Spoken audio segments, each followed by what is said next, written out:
بەغدا داوای 9 تریلیۆن دیناری ساڵانە وەک بەشێک لە ڕێککەوتنەکە لە هەرێم دەکات. دەسەڵات هەڵمەتێکی دیکە دژی ئازادی خوازان دەست پێ دەکات و شەپۆلێکی زیندانیکردن دەستی پێ کردووە. عێراق زانیاری گرنگ دەبارەی هێرشی سەربیرە نەوتیەکانی هەرێمە ئاشکرا دەکات. معین کازمی ئەندامی لیژنەی دارایی پەرلەمانی عێراق بە ئاژانسی هەواڵی عێراقی ڕاگەیاند حکوومەت توانیوێتی پابەندیە داراییەکانی تایبەت بە موچەخۆران جێبەجێ بکات و ئەم ساڵیش موچەی سەردەم موچەخۆرانی عێراق زامن کراوە. ئاماژەی بەوەش کردووە عێراق ڕۆژانە 3,400,000 بەرمیل نەوت هەناردە دەکات. بەڕێوای دابەزینی نرخەکەی داهاتەکەی لە داهاتە نانەوتیەکان لەوانە داهاتی دەستەی گواستنەوە و پەیوەندیەکان و باج و خاڵە سنووریەکان و داهاتی وەزارەتەکان و کۆمپانیا قازانج بەخشەکان بەشی موچە دەکات و لێشی دەمێنێتەوە.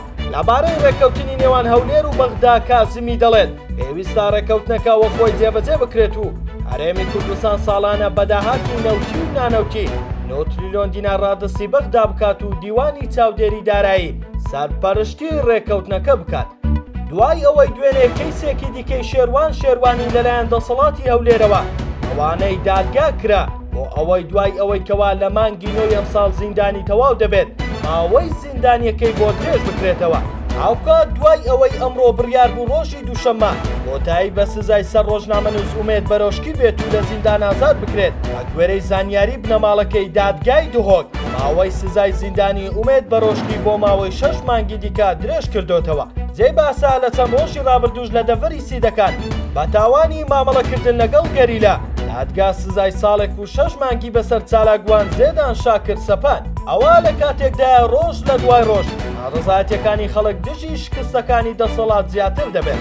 بارپرسێکی باڵای ئەمنی عێراق زانیاری گرنگ لەبارەی هێرشی سەرکێڵگە و بیرەنەوتیەکان ئاشکرا دەکات و ڕای دەگەێنێت لە لێکۆڵینەوە سەرەتاییەکاندا دەرکەوتووە درۆنەکان لە دەرەوە دروست کراون. وەزیری ناوخۆی هەرێمیش دەڵێت چەندین جاری دیکەش لیژنە لەسەر هێرشە درۆنیەکان دروست کراون و زانیاریشیان دەست کەوتووە بەڵام هیچ ڕێکارێک نەگیراوەتە بەر. قاسم عەرەجی ڕاوێژکاری یاساییشی نیشتیمانی عێراق لە کۆنگرەیەکی ڕۆژنامەوانیدا لە هەولێر ڕایگەیاند ئەم بە ئامانجگرتنە بۆ لێدانە لە ئابووری عێراق و خراپکردنی ناوبانگی عێراق لە ناوەخۆ و دەرەوە.